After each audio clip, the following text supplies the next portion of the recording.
Lompoc students and maybe teachers from other areas. Pleasure to have my friends up here. I got one guy filming there, and he's been with me since 1973, and another guy 73, and Pat's been with me since 81.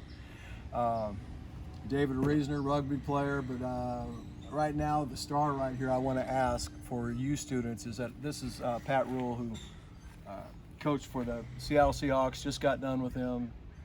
USC before that, New York Giants, been with Brett Favre for the Green Bay Packers, and he just wants to tell you about effort. Pat, tell me that effort speech you got. Well, the biggest thing about effort is after many years in coaching, I realized that that's what coaches teach. We teach effort, and I started thinking about why aren't we doing that in the academic world? And the reason I say that is because I know English is important, I know math is important, but if kids know how to give great effort, they'll always be okay in every subject. They won't fail subjects because they will give the effort. So my point is that we should teach effort. We should have a system in the classroom where we accentuate effort by students, and it's broken down basically into 5 categories. The 5 categories would be obviously bad effort, which you're not giving any effort at all. The second category would be average. Now there's no secret to average. There's a lot of people that give average effort. It involves nothing but there's really no passion involved. Then there's good. When you have good effort, it involves some passion, but it's not taking it to another level, because the next 2 levels are the most important part. When you have people that learn how to give excellent effort, that basically means this: that they're going to do what they have to do, but they're going to do it again and maybe again to make sure that they've done it correctly and done it right. What's that effort called? That's called excellent. Excellent effort. That's right. That's when we extend ourselves one more. We're going to do it one more. So when you're doing a math problem, I got finished with the math problem, let me try one more. That's called excellent effort, because you've taken it past the original project and you're going to try to do it one more time. You're self-managing yourself? You're self-managing, yes. You're actually trying to help yourself become better at what you're doing, okay? And then the last one is called elite. And this is a special category, Elite. not elite. Now, there's not many, being around Russell Wilson with the Seahawks, he's elite. And what he does is he does his job, but then he does it one more. And then he does it one more. And he does it one more. What elite means is you're seeking perfection. You're seeking to be the very best at what you do. It's very hard to reach that. It's like a magical ridge line that only certain people can reach. But my point is if I put a chart up in a classroom with elite, excellent, good, average, and bad, I can tell the students, where are you on this chart? I can point to them. And the idea is that what I'd like to do is, when I see excellent effort or I see good effort, okay, you know what, that was good effort. I'm gonna put your name up there, right next to good. It's not good enough in my opinion. What's good enough in my opinion is excellent. That's good enough. But some of those people will want to reach the elite status. But if you put it up there, it's a goal. They want to try to reach it. Now here's the cool thing about it is, think about the effect that has when they're doing math. Think about the effect it has when they're doing English. I want to be better. I might not be, let's say I'm a very average English student. Well, all of a sudden, because I'm giving effort, I become a good English student. Or let's say I'm a bad math student.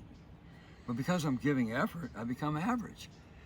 So you're always trying to get them one level up? Right. In the pros. I'm talking about in the pros and back to football. Yes. You're relating it. Right. Do you let them know what you really think? Because sometimes it's a little touchy telling a student what you really think, to say, right, hey, it's bad effort. How would you handle that? Well, it's real simple. I point to those who are doing it right. I don't emphasize him too much. I say, let's say Scott's giving me bad effort. I say, David's giving me good effort. Pat's giving me excellent effort. Where are you? where are you right now?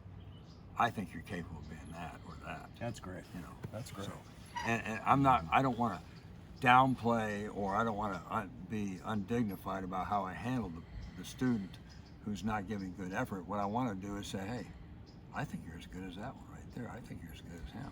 Show it to me. Show me who you are. You know what I mean? I want to know who you are. It's like painting a picture. You know, we talk to our athletes about this. Hey, paint a picture. Tell us who you are. Is this person a hardworking person? Is it a great effort person? Is it an honest person? A caring person? Or is this person a dishonest person? Lacks integrity? Gives no effort? I said, you're painting the picture. We're just giving you the canvas. You got the paintbrush. I like that. You got the paintbrushes. Paint us the picture. When you were recruiting for USC, Right. did you ask coaches and did you go and ask teachers about what type of effort these student athletes have? Absolutely. That's Before you make your decision to give them a scholarship. that. Whether it was recruiting for USC, Kansas, Michigan State, Buffalo Bills, Green Bay Packers, Seattle Seahawks, hey, that was primary because we're involved in athletics. We think effort is that important because if a guy has talent but he gives no effort, he has no use for us. I mean, we have no use for him. Got it. You know, and so. So you students out there, really think about it. If you want to become successful, then have friends like we have. I got 40 years of friends, which relationships is one of the biggest things. I mean, if you have that and trust, and then you learn how to live a happy life that you can afford to go golfing like we just did in San Luis Bay Resort, you know, and bring together, it's just a great life. Pat, do you want to summarize anything? I'd like to finish with this, okay? Passion's a hard word. Passion means you're committed, you're convicted to something. It's hard to reach an elite status unless you really have passion. Passion's what takes you to be an elite. But you don't have to have a lot of passion to reach excellence. You just have to have good passion. And passion is something that we all love to see in everybody. We love to see your excitement to attempt the task, to try the task, to solve the problem. We love to see a kid who wants to, let me try it, I want to try. And this is the last thing I'm going to say is this, is if you don't raise your hand and participate, you lack courage.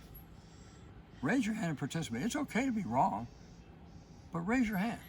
I want to participate in this conversation because that's the first sign of passion right there.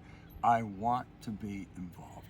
Those that don't raise their hand are telling you they're either afraid or they have no passion, and we have to get those people to be less afraid and want to have courage or enough courage to raise their hand and say, I want to try it.